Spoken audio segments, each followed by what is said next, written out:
Good morning students. Last class में हमने गुरुत्वाकर्षण का नियम डिस्कस किया था, जिसमें हमने बात की थी कि इस ब्रह्मांड में हर दो वस्तुएं जो भी हैं, जितनी भी ऑब्जेक्ट्स हैं, वो एक दूसरे पे एक फोर्स अप्लाई करती हैं, जिसको हम लोग ग्रेविटेशन फोर्स के नाम से जानते हैं। ठीक है, और इसी को गुरुत्वाकर्षण का नियम भी कहा जाता है।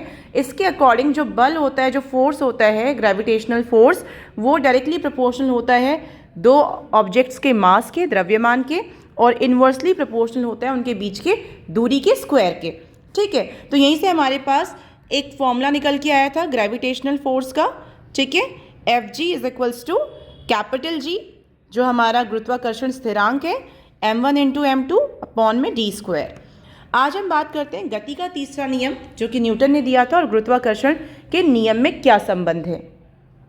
देखो, गति का तीसरा नियम जो आप पढ़ चुके हो, क्या कहता है कि किसी भी क्रिया के लिए ठीक उसके बराबर और विपरीत दिशा में प्रतिक्रिया होती है।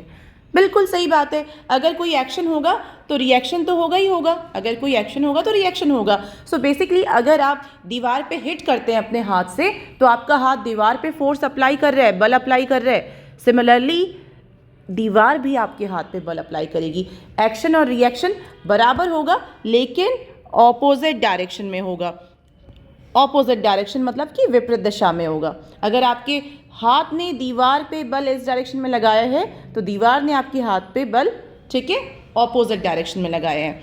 अब गुरुत्वाकर्षण का नियम क्या कहता है? न्यूटन ने ही दिया था ये भी।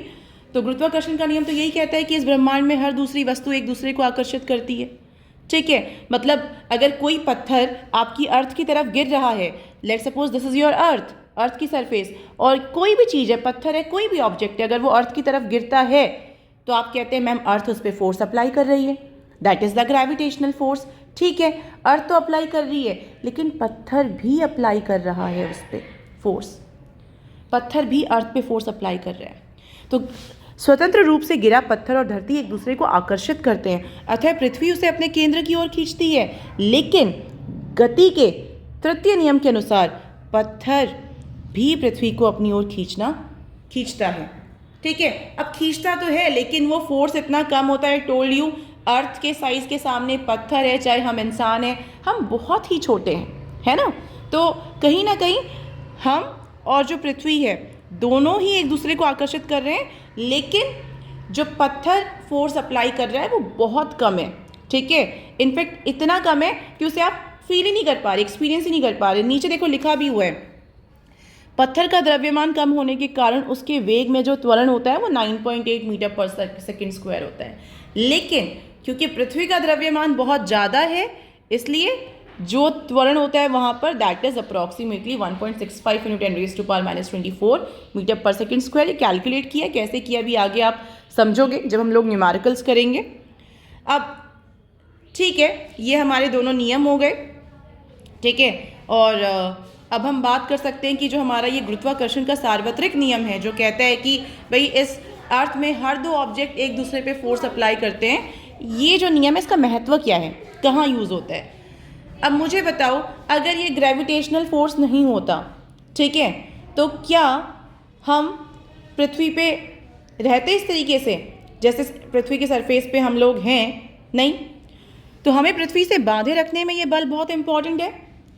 पृथ्वी के चारों ओर जो चंद्रमा की गति है, ये पृथ्वी है और ये चंद्रमा है, ये इसी के चारों तरफ मूव कर रहा है। ये इधर नहीं गया, ये कहीं और नहीं भाग गया। क्यों? क्योंकि अर्थ ने इस पर एक फोर्स अप्लाई की है। अर्थ ने इस पर एक फोर्स अप्लाई करी है, इसी वजह से ये इसके चारों तरफ घूमते जा रहा है। अब आप बोलेंगे मैम चंद्रमा उसकी चारों तरफ घूम रहा है क्योंकि अर्थ फोर्स अप्लाई कर रही है। तो चंद्रमा भी तो, ये जो मून है, मून भी तो अर्थ को अपनी तरफ आकर्षित करता होगा। बिल्कुल करता होगा, मून भी आकर्षित करता है बेटा। और पर वो आकर्षण बल इतना कम होता है कि अर्थ उसकी तरफ झुकती नहीं है, अर्थ उसकी तरफ बेसिकली मूव नहीं करती चंद्रमा के चारों तरफ। लेकिन अर्थ में जो आपका जो सी टाइड्स होते हैं ना, जो समुद्र के जो सी टाइड्स होते हैं, वो because of this force of attraction ही है। पृथ्वी में वो जो लहरें देखी हैं आपने, समुद्री लहरें, वो इसी अट्रैक्शन की वजह से है। सूर्य के चारों ओर जो ग्रहों की गति है, सन के चारों तरफ आपके जो 8 ग्रह घूम रहे हैं, इसी गुरुत्वाकर्षण बल की वजह से ही तो घूम रहे हैं, इसी सार्वत्रिक नियम की वजह से ही तो घूम रहे हैं। तो इस अर्थ पे हम बंधे हुए हैं, ठीक है, पृथ्वी के चारों ओर चंद्रमा गति कर रहे हैं या सन के चारों तरफ बाकी ग्रह गति कर रहे हैं बिकॉज ऑफ दिस नियम, गुरुत्वाकर्षण का सार्वत्रिक नियम, राइट। अब हम बात करते हैं मुक्त पतन की। मुक्त पतन को बेटा इंग्लिश में हम बोलते हैं फ्री फॉल, ठीक है, फ्री फॉल। आपको पता है फ्री फॉल मीन्स जो अपने आप फॉल हो रहा है, जिसमें मैंने कोई अगेन फोर्स अप्लाई नहीं किया। बेसिकली जब किसी वस्तु को हम ऊपर की तरफ फेंकते हैं, आपको पता है कि किसी भी ऑब्जेक्ट को जब मैं ऊपर की तरफ फेंकूंगी, एक निश्चित ऊंचाई तय करने के बाद वो नीचे की तरफ अपने आप आएगा, ठीक है। एक निश्चित ऊंचाई तक पहुंचकर नीचे की ओर गिरना आरंभ कर देगा, ठीक है। क्यों कर देगा? क्योंकि पृथ्वी का गुरुत्वाकर्षण बल उसे खींच रहा है, ठीक है, पृथ्वी उसे अपनी तरफ खींच रही है। तो किसी वस्तु का पृथ्वी के गुरुत्वीय बल के प्रभाव में गिरना मुक्त पतन कहलाता है, फ्री फॉल। तो इस गुरुत्वीय बल के कारण, ठीक है, अगर कोई ऑब्जेक्ट अपने आप नीचे गिर रहा है, ठीक है, बिना मैंने कोई बाहरी फोर्स नहीं लगाया, वो अपने आप पृथ्वी के गुरुत्वीय बल के नीचे की वजह से नीचे की तरफ आ रहा है। तो मैंने कोई स्पेशल अलग से फोर्स नहीं लगाया, गुरुत्वीय बल की वजह से वो नीचे की तरफ आ रहा है। तो कभी भी अगर कोई भी ऑब्जेक्ट इस बल की वजह से गिरता है अपने आप, तो दैट इज फ्री फॉल, मुक्त पतन, ठीक है। अब जब भी कोई ऑब्जेक्ट नीचे की तरफ गिर रहा है तो आप बोलेंगे मैम डायरेक्शन तो हमेशा नीचे ही रहेगी ना, ठीक है, अगेन दिशा में कोई परिवर्तन नहीं होगा। बेटा आपकी अर्थ यहाँ पर है, अगेन नीचे देख लेते हैं, आपकी अर्थ ये रही, दिस इज योर अर्थ, और ये रहा ऑब्जेक्ट, नीचे की तरफ ही गिरेगा, डायरेक्शन चेंज नहीं होगी, ठीक है। लेकिन जो उस वस्तु की वेलोसिटी है ना, जो उसका वेग है ना बेटा, वो चेंज होते रहता है, ठीक है। अब आपको पता है जब भी वेग चेंज होता है तो क्या होता है? त्वरण, राइट। तो पृथ्वी के गुरुत्वीय बल के कारण वस्तु के वेग में परिवर्तन गुरुत्वीय त्वरण कहलाता है।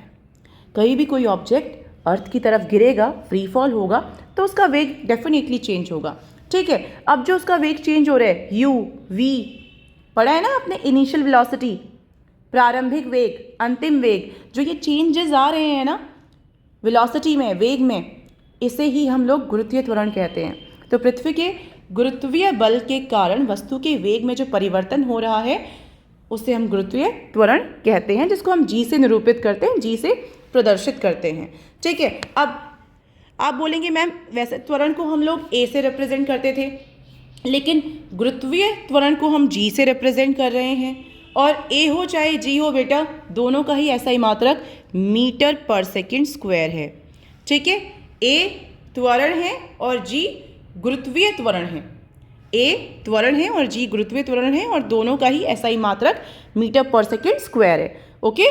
तो नेक्स्ट टाइम हम लोग बात करेंगे गुरुत्वीय त्वरण और पृथ्वी पर उसका क्या नाम है, और ये हम लोग इस इक्वेशन के बारे में अगली क्लास में बात करते हैं।